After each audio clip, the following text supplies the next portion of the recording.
Hello， 大家好，我係楊正華。網上團購、拉麵店、火鍋店、海鮮店、美容店、糖水鋪，呢啲都唔係我演過嘅角色，而係我做過嘅生意。好多朋友都知道我個重心，第一就係屋企，第二就係演戲，第三就係做生意，第四先係我自己。所以成個時間都唔係好夠用。有時我喺度諗，有咩方法唔使用更多嘅時間可以賺到更多嘅錢呢？有一日，我上網睇到一個上市公司嘅主席教人揀股票，話買股票等同於買生意，我就好有興趣學。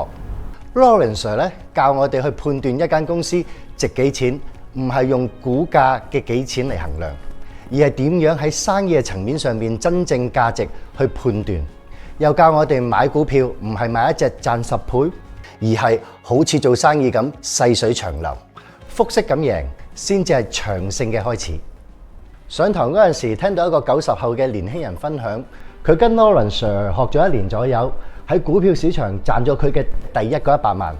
好謙虛咁話，要繼續跟阿 Sir 學嘢。